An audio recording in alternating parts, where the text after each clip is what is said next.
1370 WOCA. Ocala.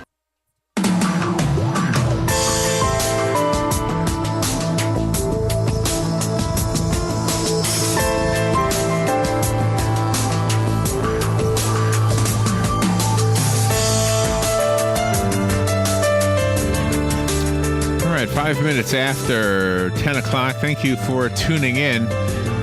Joe Wenke is on the phone. I'm going to meet Joe Wenke on the phone as with the rest of us, but I feel like I know him a little bit already from having read the two books that were sent to us that he is responsible for. He wrote them both. One is a book of poetry, and he is a rock star of poetry. That's my thing. Yes. He writes like a rock. What do you say? A rock and roll songwriter, right? Yeah, he's insightful. That book is called "Looking for Potholes." I don't know if anybody's ever set that to music or not, but some of it sounds like it could be. Yeah. And then there's the other one called "The Human Agenda: Conversations about Sexual Orientation and Gender Identity." And to me, that was, while I loved the poetry that was like rock songs, I thought the second book that I just named, I don't know which is first that he wrote, but I think the one about the conversations was more revealing to me because, okay, I'm not gay, but I have gay friends. But, I've never asked the questions that are being addressed in this book. It's kind of an interesting realization for me, I guess, an eye-opener, if you will. Joe Wenke is a writer, a social critic, an LGBTQI. There's an I now in that list of letters. Remember that used to end with T? Yes. No, I think it used to end with B, didn't it? With B. We need a bunch of letters for straight people. It's what we need. A bunch of letters. He's a LGB. How do you say this? I'm going to ask him in a second. I think he's on the phone right now. He can hear me. He's a poet, a publisher of Trans Uber. What does that mean, Robin? Trans Uber. That's the name of the publishing company that focuses on promoting the LGBTQ rights. Oh, okay. Free thought and equality for all people. All so right. It's not just a niche publisher. It's for everybody. Good morning, Joe. How you doing? Hey, good morning. It's great to be here. Thanks for having me on your show. Oh, you're welcome. Where are you right now? Where are you calling from? Well, I'm sitting in my car at 28th and 7th Avenue in Manhattan because I was not able to get to my office. I left my home in Connecticut about 2.5 hours ago, and it's like a war zone here, actually, but that's very much in keeping with the whole spirit of the books that I write. Wow. So I love the book with the conversations. I'll let you know that I'm not young. I'm 60 years old, and while I have guys who are friends that are gay, and they've always been gay, I don't remember. So I kind of understand the whole thing that it's not a choice. I think some people try to make you believe. I mean, maybe some people choose it. I don't know. But I've never really asked the questions like, are you discriminated against? Even though I know it, but how has society and you how has it clashed? And I think you're probably speaking for a lot of people with that book. Well, I hope that I am. I write a lot of different kinds of books. You read Looking for Potholes. I have a novel called The Talk Show. I've written really radical, wild, funny satires, one of the Bible, Oh, You Gotta Be Kidding, another one of what it was like for me to grow up Catholic, papal bull. But for this topic of sexual orientation and gender identity, I really wanted to take a different approach. Like a lot of people, I'm feeling that we're becoming increasingly polarized as a country and a culture. And so I was thinking, how would I approach these topics, which, although we've made a lot of progress, really still divide us as a culture, and how do I find common ground? So I thought maybe the simplest approach is best. Maybe if I reach out to a really diverse group of people within the LGBTQI, ABCDFG community, the community. What does the I stand for, by the way? What is the I? I is intersex, and Q is queer. Intersex? What is that? Yeah. So, it's really, maybe we should come up with one word, and maybe that's human, and maybe that's the point of the book. But what I was trying to do is reach out to a really diverse group of people within the community and have everybody just tell stories about themselves, talk about our dreams, our aspirations, our passions, personally, professionally. And I was thinking, storytelling is just fundamental, and maybe if we just have these conversations, talk about ourselves, we'll create the opportunity for understanding and empathy where maybe it wasn't there before, because people could say, something, I sort of felt like that person. I thought I was really different from them, but maybe I'm not. So that was the approach that I took. And there are an awful lot of issues, to your point, that people maybe haven't thought about or discussed or understood. And I think the best way to do that is for people to just tell their own stories, because that's, self-validating. Right. Stories of your life. Do you know, there was a guy, and forgive me for forgetting who he was, but he was up there in New York somewhere. He was like a baseball guy, like a coach or a commissioner or something like that. And it came up, I guess, because one of the guys on the team came out as being gay. And he said, you know what, if you're willing to love somebody, I don't care who you're loving. I'd rather you love somebody. And he had a very strong opinion that was very... an understanding opinion, I guess you would say. Mm-hmm. And I thought about something after he said that. I said, he's absolutely right. If you think about love and you think about sex, I love my son. Right? There's a man that I love. I loved my father. There's a man that I love. There are men that I love. Not that I would have sex with them, but sex is an interesting additional piece to a relationship when you love somebody. And I guess that's just the way we are. We're either going to want that or not with somebody. I think you're making a really great point. People tend to think of things in kind of a bipolar fashion. It's either or, you're straight or you're gay. But if you think about it, and we just think of our own attractions, you can't isolate sexuality from other feelings that you have for people, right? And there are 6.5 billion people on the face of the earth. So it's kind of hard to believe that, let's say you're straight, you're only attracted to half the people. There's no one else on the planet that there's any attraction to. And I think we just need to develop a more sophisticated understanding of human attraction, sexual orientation, and the nature of relationships, that they're complicated, and that probably sexual orientation exists on a spectrum. The same is true with gender identity, which is frankly even less understood. Most people tend to associate gender with, your biological sex. If the doctor takes a look at you when you're a baby, and if you have one set of parts, you're a boy, and the other, you're a girl, and if the doctor's not sure, then you're intersex. But people sometimes don't identify with their biological gender, and those are called transgender people. And there's very little understanding to this day of transgender people. So again, I was hoping that by having conversations with transgender men and women, with people who are gay or queer, that we gain a better understanding of their life. Right. But the bottom line is, as far as contributing to each other, the person you are in love with shouldn't be any of my business. I mean, if your job is to be building buildings, and your partner happens to be the same sex as you, what difference does it make to me as long as you're building the nice building or baking the nice bread or writing the nice book or whatever it is that you do? What difference does it make to me? It doesn't make any difference to me. I mean, it might, as far as the one thing I'm opposed to, I don't know if you agree with this, is the bathroom thing. I don't think guys should be going into the ladies' room. That's just okay. But transgender women are not guys. See, that's what people don't understand. Yeah, but they look like guys. See that I don't want to argue with you, but I, if you're a woman and you're in the bathroom and there's a guy who says he's a woman, that to me, I mean, why couldn't he just go to the men's room? Who cares? Men don't care, so just go to the men's room. Well, lots of transgender women do not look like guys. For example, Giselle Alici is one of the most beautiful women in the world, and she's transgender. She was just in Vogue magazine and Vanity Fair. She's about to be in Glamour. Then go into the stall. Then nobody will know. Right? No, but see, no, that's not right. Because if you're transgender, you do not experience your gender in a way that matches up with your genitals. It's a different kind of a thing. And I think this is a good conversation because people don't tend to understand it. One of the people in the book, Aidan Key, does work with transgender children. And what I didn't know until I had a conversation with him is that some children identify as transgender at a very early age, sometimes as soon as they can talk. And he's working with those children and their families. But of course, as soon as they go to school, they confront tremendous challenges. But you're understanding their side of it. I'm understanding the women who are women and have women parts. I'm understanding their part. I'm understanding my daughter. My daughter goes into a bathroom, and I expect that she's going to be in there with only other women by my definition of what a woman is. And I understand what you're saying about the internal part.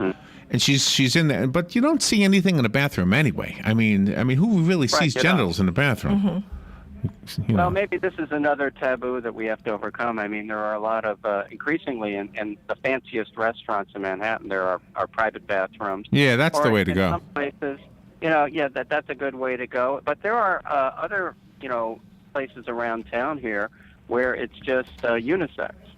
And nobody cares. So maybe we just have to grow up a little bit about the bathroom. There you go. That's a good way too. I like that.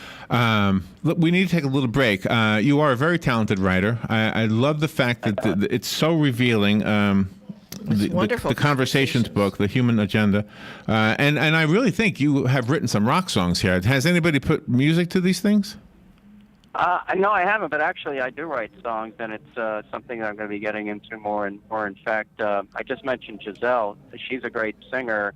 She and I, my son Ryan, and my daughter Olivia are forming a band called The Totalitarian. And I just built a recording studio in my basement, so you may be hearing some songs from us. But I've been playing guitar for years.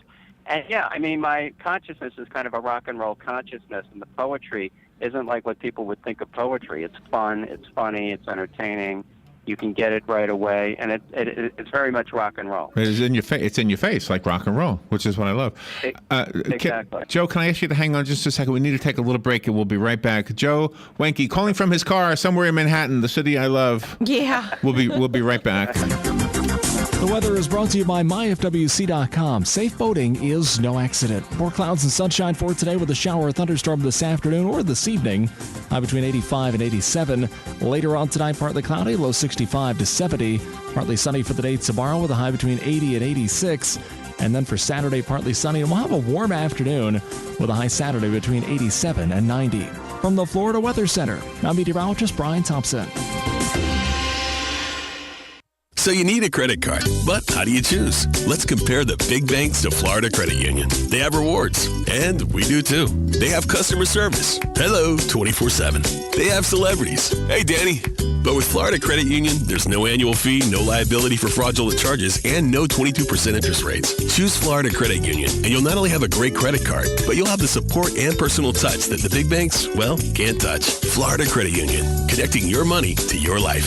Federally insured by the NCUA. What you may have missed on the John Tesh Radio Show. If your toddler seems to end up wearing more of their food than they eat, don't freak. Messy eaters, we now know, they tend to pick up languages more easily. Instead, our biggest dementia risk boils down to the foods we eat. Stay away from red meat, butter, sweets, and fried food. If you're trying to make a good impression on a man, do not worry about small flaws in your appearance like a chipped fingernail or a stain on your shirt, because chances are he won't even notice. Intelligence for your life on the John Tesh Radio Show. Don't miss this stuff. Stay informed on everything going on in the Villages with the Village Spectator newspaper. The Village Spectator is exclusively devoted to the Villages with news, commentary, and more. And yes, they have Tom's Picks, a free referral for people who are looking for a company to do work for them. Tom's Picks will refer the company that fits your needs, and all we ask is that you tell them where you heard about them. Call Tom's Picks at 804-1223 and pick up your copy of the Village Spectator today. Now read Ocala Downtown newspaper online. Hey Ocala, this is Kelly Hart, Executive Editor of Ocala Magazine. Did you know last year Ocala Magazine won more awards in excellence than any other publication in Florida? And this year, Ocala Magazine was named Best Consumer Magazine in the state. Now you can join me every Friday at 10 a.m. on Ocala Magazine Radio, where we bring the pages of Ocala Magazine to life, right here on The Source. Ocala Magazine thanks you for making us number one. And remember, there is only one Ocala Magazine. Legally Yours, brought to you by Fuller & Fuller Attorneys at Law. On the air every Wednesday morning at 10:30 a.m. with John Fuller, a board-certified civil trial lawyer for over 25 years. John welcomes your questions, from business to complex family matters to legal disputes. So tune in every Wednesday morning at 10:30 a.m. for Legally Yours with John Fuller, right here on WOCA 1370 a.m. and 96.3 FM, The Source. All right, 19 minutes after 10 o'clock. Thank you for tuning in to The Source. Joe Wenke is on the phone. He is an author, a poet, a social critic. He is an LGBTQI rights activist. Next week, there'll be another letter added to that. I don't know what it'll be. We need Joe. We need a bunch of letters for straight people. I was trying to think of what they could be. I don't know. Yes, we do. Yeah, everybody should have their own letter. In your a book, The Human Agenda, you have a fascinating cross-section of people. You run the gamut from every perspective, and I really enjoyed that. You have a rabbi in there, you have parental rights activists, you've got a hip-hop artist, even a comedian. I just think it's really amazing that you have the variety of people that you have. Well, that was the whole idea from the beginning, and some of the people are well-known. Some of them are not particularly well-known. You mentioned the hip-hop guy. He sort of sums up the whole approach to diversity in the book. His name is Why Love, and he's an African-American Jewish gay rapper. Wow. He paused. He paused to get our reaction. Yes, See that? yes. See if we're paying attention. Was African-American, Jewish, and gay. Gay, okay. Yes. Yeah, rapper. born in Baltimore. He studied at a yeshiva in Jerusalem, and he basically memorized the Torah by putting it into kind of rap lyrics. And Wow. now he does multilingual rapping in Arabic, Aramaic, Hebrew, Yiddish, and English. See, and isn't the message the same? I mean, just to try to make something out of that serious. I mean, isn't the message the same regardless of who says it? If it's the Torah, it's the Torah, right? It doesn't matter who's saying it. Exactly. You know, one thing I always thought was when there's all this hoopla over nudity in a film, or like what was that movie called?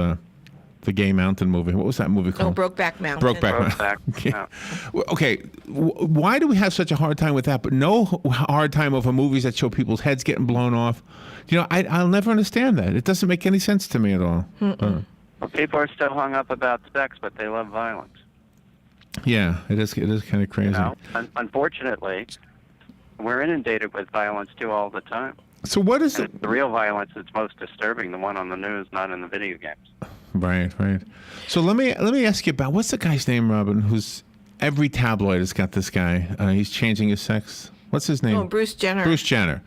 Somebody like him. He's in the public eye. He's in the spotlight, and we are literally collectively watching him transform from same thing we did with Cher's daughter. Yeah. Who became a man. Yes. Or you might say she was always a man. Would you put it that way? Would you say Bruce Jenner was always a woman? Yeah, the way I would define gender identity, it's how we experience and communicate our gender. And so the communication part is the coming out part. And it also, I think a key point is that gender identity evolves over time. So you may identify with your biological gender and then begin changing at a later stage in life. And, you know, as far as Bruce is concerned, we still don't know what Bruce is going to say because it hasn't come out yet. But I think everybody should withhold judgment and not think that, you know, I'll say he for now, is, doing this as a stunt or self-promotion. It takes a lot of bravery. Maybe it's the bravest thing of all to make this kind of a change in your life because you really jeopardize potentially all of your existing relationships. Okay, but he's a great example for me to show you what I feel about all of this. Because what I feel about it is simple. If I go to the baker on the corner, and every week I go get my Kaiser rolls from this guy, right? And then one day I show up and the guy looks like a woman. And I say, wait, what are you doing? I've always been a woman. I just, decided to finally let people know. Oh, great. Give me a half dozen Kaiser rolls, would you? Yeah. Because I wouldn't change what I felt about him. If he was a rabbi and he did this, I wouldn't change. If he's giving me a good lesson, he's a good lesson. Mm-hmm.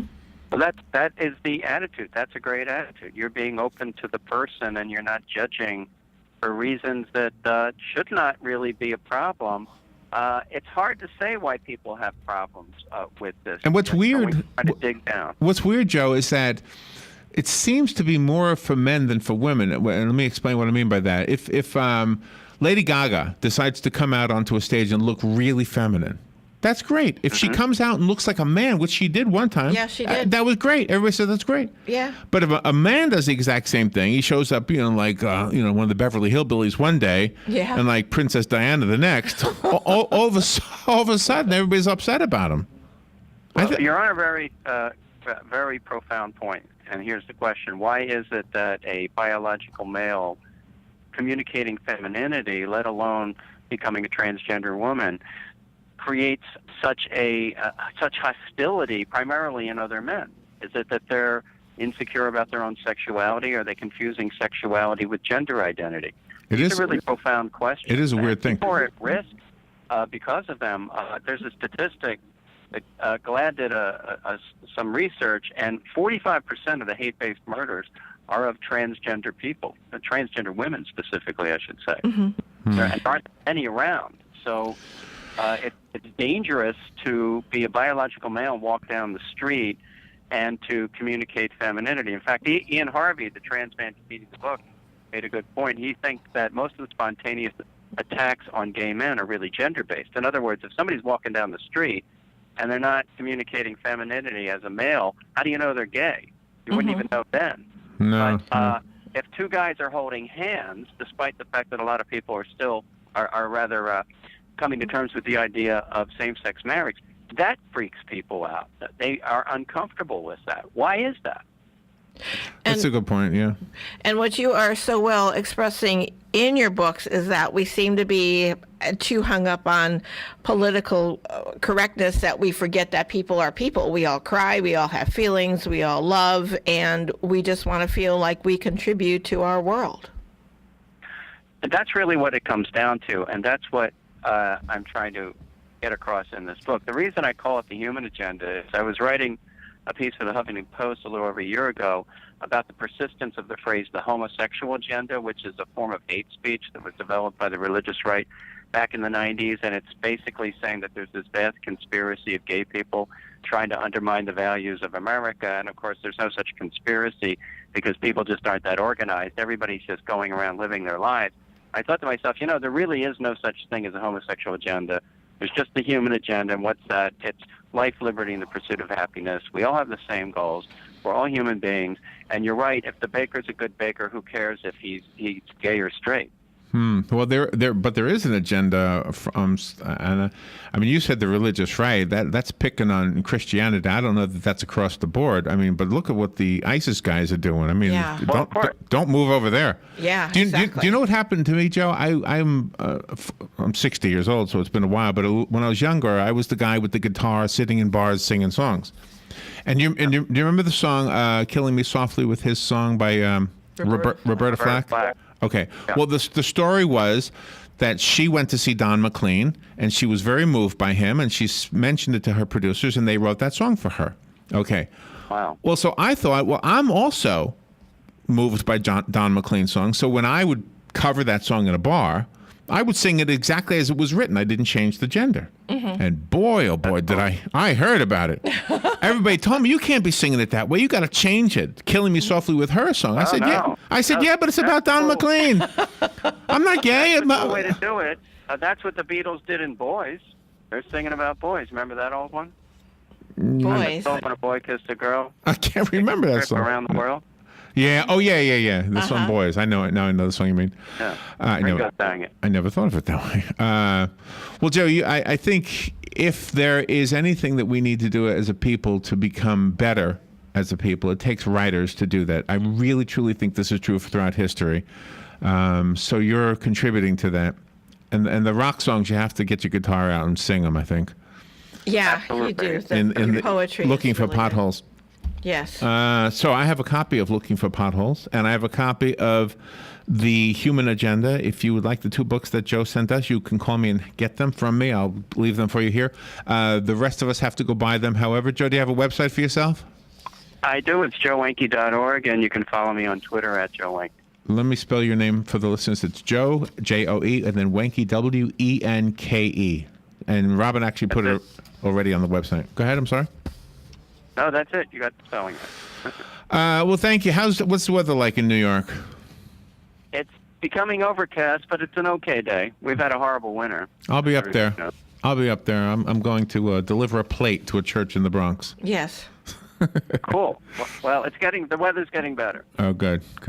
Thank you, Joe. Thank you for what you're doing and for being on the air with us. You're making the world a better place. Well, thanks so much, and it was really a lot of fun to be on your show. Excellent. We'll take a little break, and we'll be right back.